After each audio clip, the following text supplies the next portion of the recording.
Welcome to today's episode where I'm chatting with Matt Wing from Matt Wing Performance Coaching. Welcome to the episode.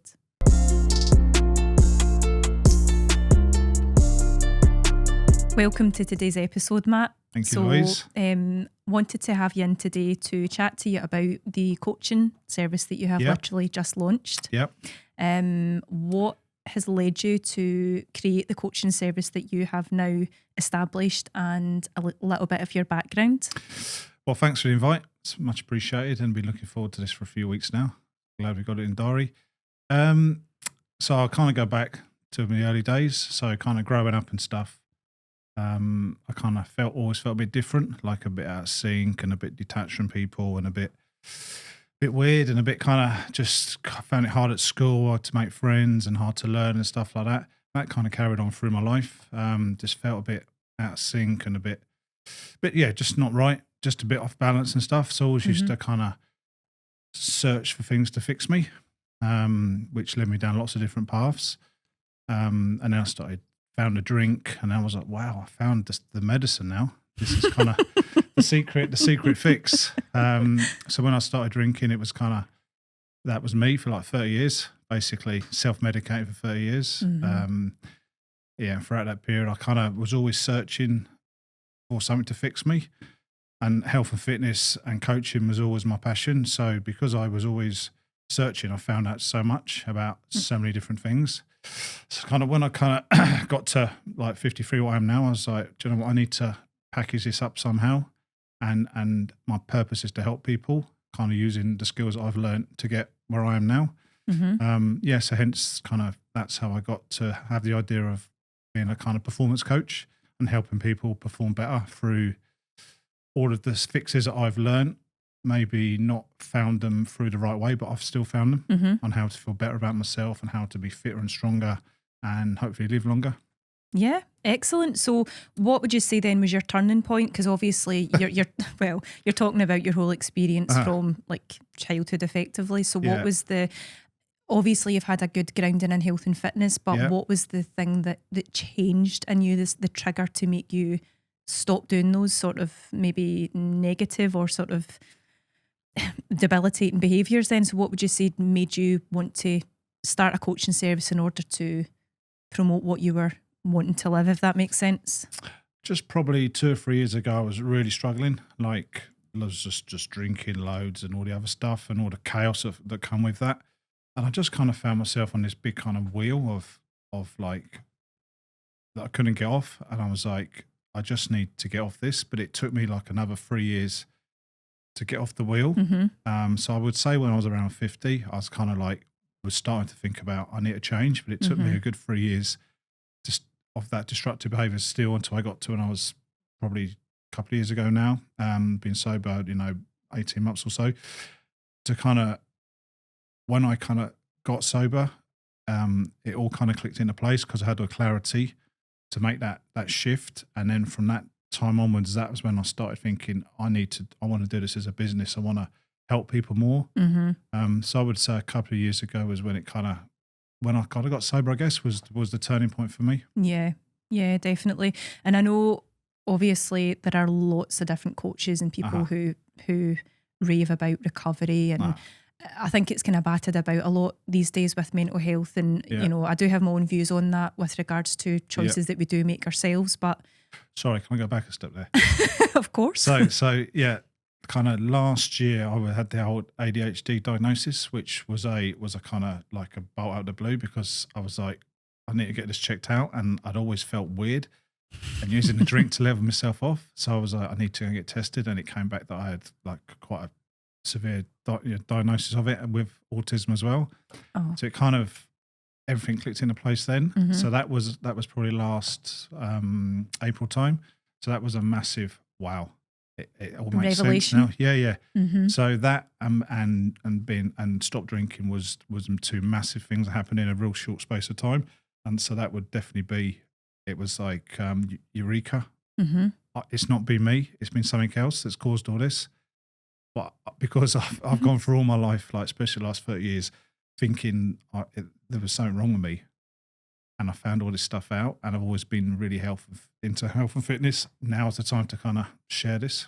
Yeah, definitely. So, I mean, that is a long time to go without having that sort of knowledge that that's the issue that you have, and that's what's probably like the catalyst to the destructive behaviours. But it's good that you found it out, because a lot of people probably wouldn't take that step to get a diagnosis. So what would you say has changed then from the knowledge that you have now? That's not my fault. Right, okay. So it was all this self-blame, self-loathing, all this self-hatred, all this kind of heaviness on my shoulders. It was me, when it wasn't. It was, I had a condition that wasn't my fault, and I was using external influences to kind of fix myself, when that wasn't, it was the ADHD that was causing it, not all the other stuff. Yeah. So yeah, that was a big moment for me. So the ADHD was then, it was kind of facilitating you to make the wrong decisions in your behaviour rather than the right ones. Yeah, I've always been an obsessive person, so I want things now. No patience. It has to be now. And that led me down a lot of destructive behaviour as well, because one thing I learned was, because I've always been goal orientated and obsessive about stuff, if I didn't get it real quick, then I gave up and I'd start again chasing something else. And that was all the ADHD as well, was causing all that impatience and that kind of always seeking a fix, that dopamine hit. Yeah. So when I found that out, I kind of then started looking at how I structured my life and all the habits I'd had. And I kind of changed my mindset around habits and kind of put real structure in place to reach those goals a lot quicker. And I hit all the goals every time. So yeah, massive turning point. Yeah. So just going back to your experience in health and fitness, I know that you had a sort of background in cycling, gym, strength work and all that. But how did you feel in the moments where you were maybe working towards a goal? So for example, you had maybe an event coming up, a cycling event, or how did you feel that the sort of alcohol or whatever else that you were choosing that was destructive, how did it impact your performance? Well, at the time you don't think it is, because you're training on this hand hard and you're partying on this hand hard. So you're kind of balancing the scales all the time. So you don't really realise until you kind of start doing more of that and less of this, how good you can be at stuff. So when you kind of take out all the drinking and all the bad eating and all that stuff and just focus on the health and fitness, you kind of, everything just increases massively, because you're not having that constant whack of the scales. Yeah, and did you notice any difference in your fitness levels and your clarity and thought or your strength? Was there any difference? Yeah, massively. Yeah. So when I stopped drinking and the ADHD, fitness got better because I was dialed in. I had this focus, and because I was all aligned with my habits and I had none of the destructive stuff, all of my energy was channeled into the good stuff. So because it was all channeled into the good stuff, it wasn't 50-50, it was more like 100% now. Yeah. And it made such a big difference. It was unreal. So, last year I did like 4 bench press competitions. I won all 4. I got the Scottish record. And there's no way, the year before that, when I was drinking, 23, I still tried a couple of comps and I failed miserably because I was still having that destructive behaviour. My confidence was down and all that stuff. So the whole not drinking has made a huge difference to me. Wow. Massive. Game changer. Yeah. I'd recommend to anyone, if you're thinking about it, just do it. Yeah. That's it, I think. But what I was trying to kind of allude to earlier was talking about like recovery and talking about mental health, and it is all aligned, like they all do relate to each other. Massively. But I think it's okay to say to other people, do it, just do it.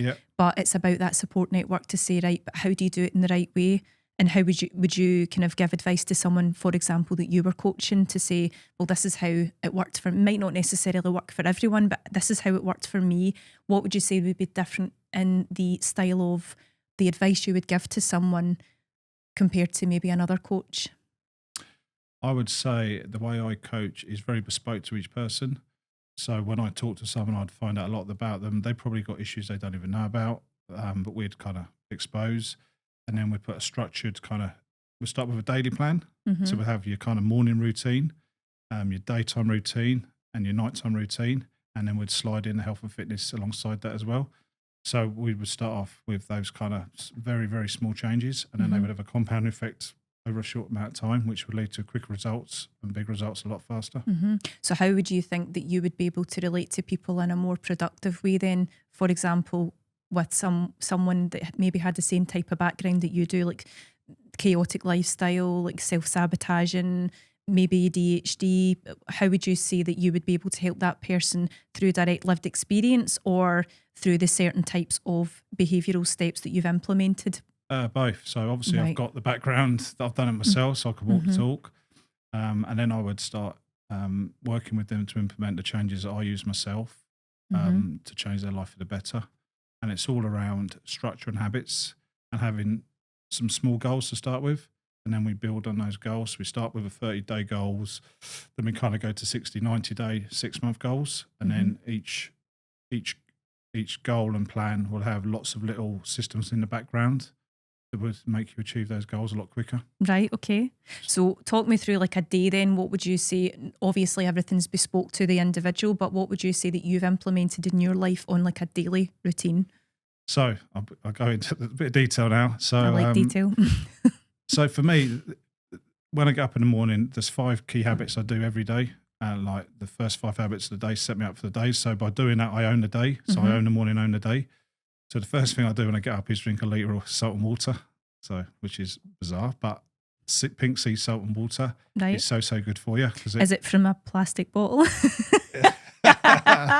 No, in a glass. Oh, right, okay. Tap water. We're in Scotland, you can drink the tap water. Okay. So we'll put. I have 2 pints, and I put a wee bit of pink sea salt in each one, and I just fire them back, and that way I'm energising the body with all the dehydration through the night. So I'm getting all my electrolytes, minerals, potassium, calcium, all that kind of stuff. So that's habit number 1. Habit number 2 would be I would just go and sit down for 2 or 3 minutes and shut my eyes and get in the moment and get some real peace and clarity around what I want to do that day. So I'd visualise the day and how it's going to pan out and how I'm going to go about it. Habit 3 would be a small gratitude list, just 3 things. Go as deep or as heavy as you want. Yeah, and some days you can, you can just say, oh, it's sunny outside. I've got a warm house. No one's shooting at me. Do you know what I mean? You watch the news and you see all this bad stuff that's going on in the world, and it's just chaotic. And then I would. How many have we got there? I've lost track of which one I'm at. So we've got water. We've got my gratitude list. We've got the sit in silence, and then I'd high five myself in the mirror. I was cleaning my teeth. Come on. No, seriously. It's called the high five habit. And it works. You look yourself in the eyes in the mirror and you high five yourself and say, I'm doing the best I can. Good stuff will happen to me today. Right. And because you're saying it with purpose, if you can't look yourself in the eyes and try and believe in yourself, who else is gonna? You can't even believe in yourself. So it's hard to do, but it becomes easier. I mean, because you clean your teeth, you're bolting a habit onto a habit. So you just look at this, good shit's going to happen today. I'm doing the best I can. And then the final habit is move. So it has to be some form of movement, whether it's go to the gym, walk around the block, any form of movement, just to get the blood flowing and get the endorphins going. So that's the kind of my 5 things I do every morning without fail. And wherever I am on holiday, working, they're the 5 things I do. Wow. And it sets me up for the day. So how easy was that to implement then from where you were and you realising? If I'm honest, I've been doing it all the time, but I've not realised it. And because I was always searching for the fix, before I known I'd bolted all these morning habits in place and was doing them. If I was been out in a session night before, or I was just I was still doing them, and that always got me out of bed and moving. So however bad I felt, I still had those 5 habits, and it kind of got me moving. Does that make sense? Yeah, absolutely. It kind of worked even on the darkest days because I had that structure in place. Yeah, but that's probably just the mindset that you've had. It was just maybe obscured because you'd been, drinking or... Yeah, and then when I stopped drinking, the 5 habits became really powerful and really set me up for the day. So I kind of say, if you own those habits, you can own your day. So what would follow then after your morning routine? What would be obviously you have different goals or different sort of schedule for each day, but would there be anything that would be consistent for every single day, like your night routine or a check-in during the day? Like what would you do? Obviously I work during the day, so I'd be working, and I would always try and keep that kind of positive mindset throughout the day while I was going about my business. And it's, where was I the other day? I was in a queue in Starbucks, and there was like 10 people in front of me. I may have told this story already, and I was like, everyone was on their phone scrolling. I was like, I've got time here what can I do with my time while I'm waiting in the queue? So I remember I did some deep breathing while I was in the queue, and it really because I had a meeting upstairs and I was nervous about the meeting. So I did some deep breathing. It really settled me. I was going to get a cake. The girl wanted a cake I was meeting. So I was like, do you know what? I don't need 500 calories. They all had 5. I was like, so I didn't get the cake. And then when I got to the till, I was in a good frame of mind. And I said to the person on till, how are you today? Are you good? And you could see in their face that someone said to them, are you okay? And it gave them a lift. It gave me a lift. So just little tweaks like that during the day. Be kind. It all works. Adds up. I love that. And I do try and implement that when I'm not angry or have road rage. But I know I do. And I try and implement that in my own life because it's not a fake compliment. It's just something that you're trying to make someone feel good about themselves. And in turn, you feel good because you've done something kind. And I always have three 1% daily non-negotiables. So I will, say to myself, I'm going to do these 3 things today, regardless. And it could be random stuff or it could be quite specific stuff. I always make sure that I see those 3 things through, regardless of my day. And then when I coach people, I get them to implement the same 3 1% non-negotiables every day. And it really works. People see change really quick. So do you work with someone then that would make you like accountable? So I know we spoke about this earlier, but would you report to someone, for example, just to give you that boost if you're having like a low day or something you feel like you're not coping with? I always have a coach myself, so I always feel accountable to somebody. I can check in with them whenever I want, and I always feel that if we set a plan in place, then I'm accountable to that person for that plan as well. So coaches have coaches. Yeah, definitely. Yeah. You need to be accountable to someone, and so, other than yourself. Yeah, definitely. And what about so obviously you made the change to get clean, to have a healthier lifestyle. What was your sort of support network there? Like, did you have support from your family with that? Did you seek help outside of your family? What was your sort of process? I ended up getting a sober coach in the early days to kind of work out, just have someone to talk to really, and to work out, change my mindset around it, and what was my why was I doing it, what was I trying to fix, was it all that kind of stuff. So by working with somebody specific to me, it really helped because it unpacked a lot of stuff on why I was behaving the way I was for so long, and then when we started getting deeper into the kind of actual physical drinking and stuff, there's techniques like she used to teach me, always play the tape forward. So when you start fantasizing about having a drink, yes, we all do it. I still do it. That kind of the buzz you get, the numbing feeling, that kind of escapism. For me, it was never one. I could never have one. Once I had one, it was oblivion. So by playing a tape forward, you start thinking about, okay, that's great, I can have one, but I ain't going to stop at one, is it? Let's be honest, it's going to end up carnage. So if you start playing a tape forward to 2, 3 in the morning, it doesn't look so pretty, and then you play the tape even further to the next day, it looks even worse, and it kind of puts you off. So by using that mindset, you kind of start to lose the desire to drink, or you lose the you kind of see drink for what it is, and it's I don't want to demonize it, but it's pretty toxic, a toxic poison, and it's addictive. It's and it's everywhere. Yeah, definitely. So it's in your face wherever you go. Yeah, definitely. And I think as well, it's like, it doesn't work the same for everyone. No. So if you know that you've got this predisposition to one's not enough, but it's also too many. So it's just the point of saying, well, actually, I don't really want to do it at all. Yeah. So I kind of worked out that if I did have one, I could have the rest. Yeah. So I just said, you know what, I'm not going to have the one anymore. And that was my one rule. Don't have the one. And it worked. And we were talking on the way down here when we were on the way to the studio, and you had some sort of flashbacks to when you were drinking in Glasgow? I used to just go on wanders around random cities and towns, and just go out and get smashed, and just think it was fun. Think I was, I had all that freedom and stuff. And just get, book a hotel so I didn't need to go home. And it was just, it just was kind of sad that felt that was okay to do that. Bit escapism as well. Yeah, a bit escapism, but dead lonely and that, just wandering around pub to pub and all that stuff. I don't know why, but it's something I kind of did a lot. And it just was, that escapism and freedom from what I didn't need to escape from anything other than myself. Yeah, definitely.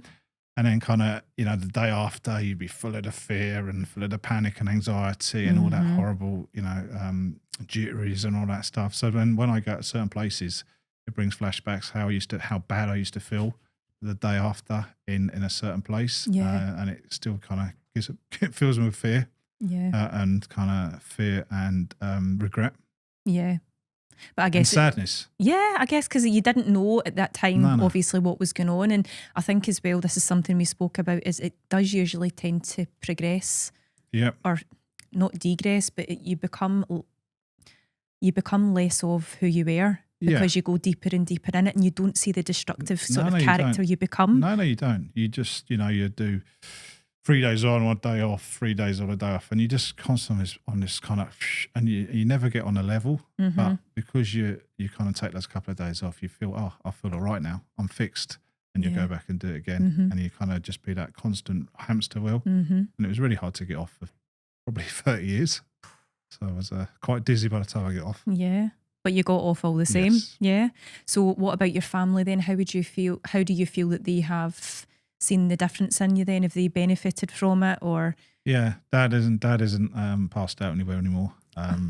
Dad's got more energy, a better husband, more present, get more stuff done, more productive. I was very manipulative. I would, any times out for meals or holidays, I would always be about me and my drinking time. I would always kind of factor in the 4 o'clock, what we had to be at a certain place where I could get a drink at 4 o'clock. Right. Whereas on holiday, I'd manipulate the day to be somewhere at 4 o'clock so I could start drinking. If we used to go out for meals and stuff and just locally, I'd always have to get there super early. I'd be ordering drinks at the bar, another one when I was at the bar, so it was all that kind of chaos behind the scenes nobody saw, and very secretive, and there's none of that now. So I have all this time now. Yeah. They have more time with me. So it's all good.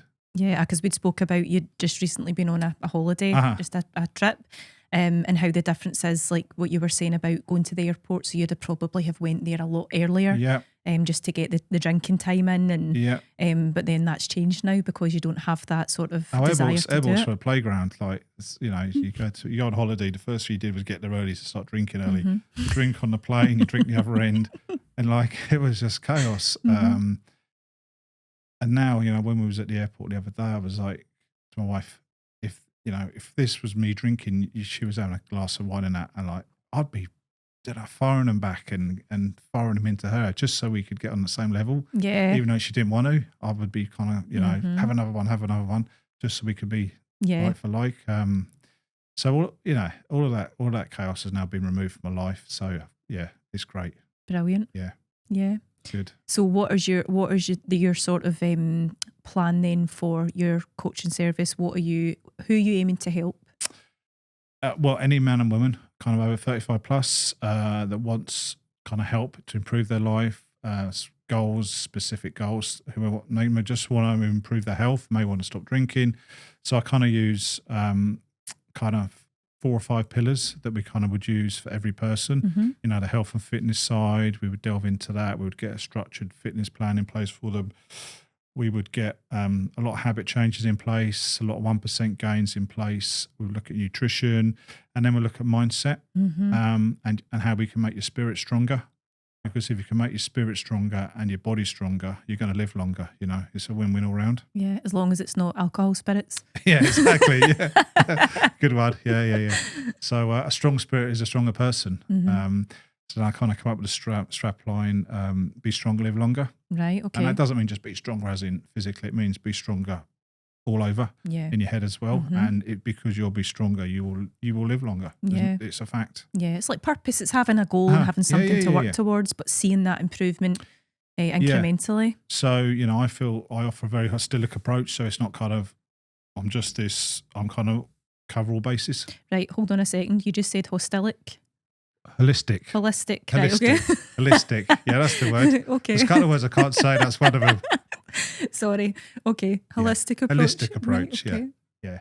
Which covers all the bases. So it's like kind of fitness and health and your habits and your nutrition and your mindset and yeah, good. All good. Good. So obviously in hindsight, you feel that you've learned it, as you said, like you've got off that hamster wheel, but it would have benefited you to do this a long time ago, wouldn't it? No shit, Sherlock, really? Yeah. Yes or no? If I said yes, in hindsight, it's great, but then I wouldn't have learned what I did because I was only learned so much because I was always searching for something to fix me, even though I couldn't be fixed because it was the drink that was making me feel and the ADHD, but I was still searching. Yeah, for that fix. So I wouldn't have learned what I did. Yeah, if I would have stopped a lot earlier. Definitely, because it's obviously meant to happen at that particular time, like the culmination of everything, and then the fact that you've got to a point where something has to change. But I think what they usually say in the sort of recovery process is it might not be the first time that you stop, but it's a new low every time, and then someone has to hit their lowest. So what was your kind of, without going into too much detail, what was your lowest point that you would say that you felt that you didn't want to continue? It's hard to put a kind of a day or a time on it, but I was taking more and more risks. Yeah. Like more and more risks, it was, maybe, more risks, getting in a car maybe was getting, before I would never get in a car with a drink of me now, and maybe, I'll be all right 1 or 2 or 3 or 4. I was getting the kind of more that I'm invincible kind of mindset, which was a dangerous place to be. And I honestly think if I would have carried on the way I was, then things would have got nasty. I would have either ended up really ill or hurting someone or been in hospital myself or and would have definitely died young. Yeah. Yeah, definitely. I was on a path of destruction. From anyone looking in, great job, health, and he's healthy, he's da da da da da. But internally, I was dying. Yeah, I was struggling like anything. And it's that misconception. I feel like what you're saying, like from the outside, people would assume because you have a good job, you're earning money, you look healthy, but what is health? And how can you define health in terms such as like an aesthetic viewpoint? And I think that's where people go wrong because they just assume. Whereas you might be having an absolute inner turmoil, like you were. I mean, I've had that myself with people just assuming that you've got everything in check, and it's not like that. I was in Spain a couple of years ago, and I was cycling out there, I was cycling with a pro cyclist, and I was out there for a week with the family. And I was off cycling during the day. And I just remember we were cycling up a dead steep hill, and he said to me, "You're such a strong cyclist, like you're so strong." Even though I struggled to get up the hills because I was heavier than most people, he said, and I thought, if only you knew, mate, what I was going through internally, you wouldn't be saying that to me.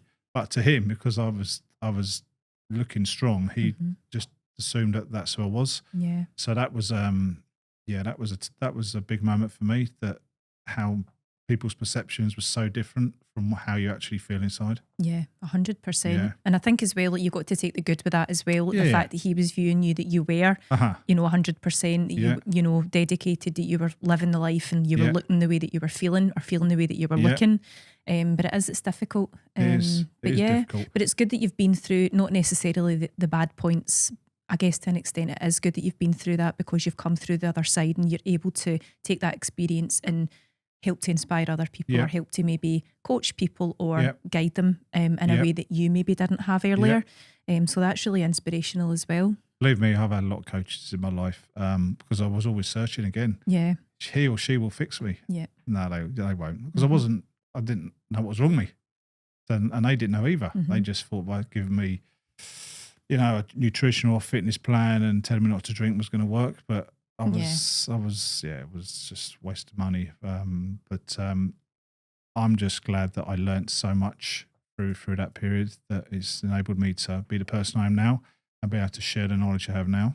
And life's for living, not for kind of torturing yourself internally and externally. And it's a massive shift for me, to progress to where I am. Yeah. At this age. Yeah. So 53 is not young, you see. So to stand up, to say at 53, right, I'm going to change my life for the better is quite a big step. So I'm pretty proud of that. Yeah. Yeah, you should be as well, because I think we spoke about this before as well, about how people just, maybe if they're given some bad news, maybe about their health, or they've always lived a particular way, so they just give in, and that's just the way that they resign themselves to live for the rest of their lives. But it doesn't have to be like that. No. You can change at any time. You can. You can change anytime you're ready. You don't need to be ready, but if you find the right person to work with, change is possible. Change is possible. You just need to change the way you think about stuff, change your habits, change have structure and purpose in your day, and you will change 100%. Yeah, and I know one aspect of your coaching service, it talks about marginal gains. Yep. So is that your 1%, or is 1%? They're your morning 5, your freely 1%, not daily non-negotiables. The simple stuff like if you go to the supermarket, park your car as far away as you can, not just to stop it getting hit by someone with a double buggy, getting bashed, but you get more steps in. When you take your trolley back, take it right back to the shop. Little tweaks like that in your life. When you start thinking about how you can do little changes, it all adds up, has a compound effect, and it all adds up over time. Yeah, I know this is weird, and I don't know if it's maybe the ADHD thing that you're discussing, because we've spoke about this before as well. I'm like, I think I've maybe got something, but I do try and not trick my brain, but try and stimulate my brain by driving a different route or taking a road I've never been down before, just to stimulate my mind. Because you can become very complacent in life, can't you? And also, some days I go, how did I get here? I don't remember driving. Try and remember your journey. You're an autopilot half the time. You really are. It's like if you go for a roundabout, you get to the other side. Did I look then or not? Or did I just, you can't remember because you're that wrapped up in your own little world. Let me tell you this. So I think it was last year. Because we'd been away on holiday. We'd been away for a month driving through Europe. And I probably shouldn't be admitting this, but I'm going to tell you anyway. We can maybe cut it out later. So we've been driving through Europe, and went back to work, and I had a client somewhere out in Glasgow, and I'd been there several times, so it's like I knew the address, I knew where I was going, and I came up to this small mini roundabout, and I didn't know which way to go around it, and I just hit a block, and it was very quiet. It was in the morning, so there was no other traffic around, and I thought, what the hell do I do here? And I started panicking. It was literally a 5-second memory loss. And then I was like, fuck it, I'm just going to go this way. Yeah. And I went, and it was the right way. That was fine. But like, you don't realise, your brain is so powerful. For the good or for the worst. But it's bizarre how we all go through our days and we don't actually be present. You know what I mean? Yeah, absolutely. Yeah. We just so far detached from ourselves. It's one of the things I also teach you about is, you've got to stay in the present, in the moment, because that's the only way to be. It's all too easy to kind of get distracted and stuff. But if you stay present, you're going to get a lot more out of the day. Yeah. And be more productive. Yeah, definitely. And I think as well, like having so many stimulants around us, things like constant advertising, constant shorts, constant stimulation on phones. Yep. Music, announcements everywhere you go. There's just something that's triggering your brain to do something, and I think it's difficult to switch off to that. Probably for the younger generation, I foresee lots of issues later on in life, but for people like you and I that's maybe had that little bit of time when we were younger, not having these things, not having these pieces of technology where you're constantly overburdened with information. Yep. I think that it's good to know where to stop with that. Yeah. And it's, how would you say to someone that was maybe looking for coaching to simplify their life? Like, what information would you give them? Just if you want to, just when you go for a walk, just leave your phone at home. You know what I mean? To enjoy the walk, embrace wherever you are, listen out. But you can, when you don't take your phone, you hear things that you don't usually hear because you're alert and you hear the birds tweeting and stuff like that. You don't, if you're constantly looking down, scrolling, you're just not present. You're just away with the fairies. So, one of the things that I was trying to work with people is to try and get that downtime. Put the phone away, do some stuff with the family, go for a walk, but don't have your phone with you unless you're like, doctor or whatever, and you need your phone. So it's always about finding that structure to get people present, present and feel better about themselves. And it's not easy, but if you start with small change, it leads to big change real quick. Yeah, and I think as well, especially coming from someone like yourself that has been diagnosed with ADHD, where your attention span is very limited. Yep. If someone like yourself can do it, then there are ways that you can train yourself. If I can change, anyone can change. I'd tell you that. As Rocky Balboa says. Yeah, definitely. Life's is hard, right? Let's be honest, it's hard, but we can make it easier, and we can make you feel happier about yourself and feel better about yourself. Not how you look. I mean, it's how you feel inside. Not how you look, it's how you feel about yourself on the inside. And what people's perceptions of you will change without you even noticing. Yeah, definitely, because you become more resilient then, don't you? Yeah. It's change is possible, Louise. Change is possible for anyone. Yeah, definitely, 100%. I like it. So, what is the plans for you then next? What is for the rest of the year? What do you have planned?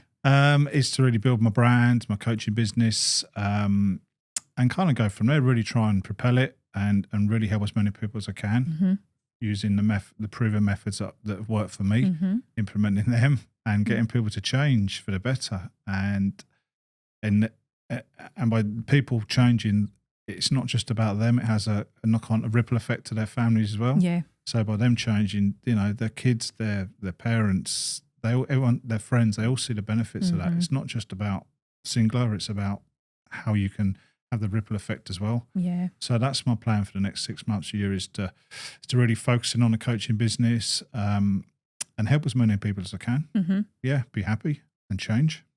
Good. Yeah. I like it. Yeah. So what we'll do is we will add on your details to the post, and then if people want to get in touch with you or check out what you're doing. That'd be great. Any fitness goals this year? I'm probably going to have another couple of bench press competitions, try and beat my own record. What's your record? I think it was 1:35 for age 52 at the time, and 90 kilos under body weight. So I'll try and beat that record again. So I've got the Scottish national all-time record for that. So the goal would be maybe chip away at that, or go up a weight category and try and see where I could get to with that. Yeah, good. Yeah, that's it really. I've done a lot in my life. I don't need to have all those crazy goals, and I'd rather be helping people. Yeah, simplify it. Yeah, improve themselves rather than just focusing on me. Yeah, good. Okay, thank you very much. No, thank you, Louise. It's been really good.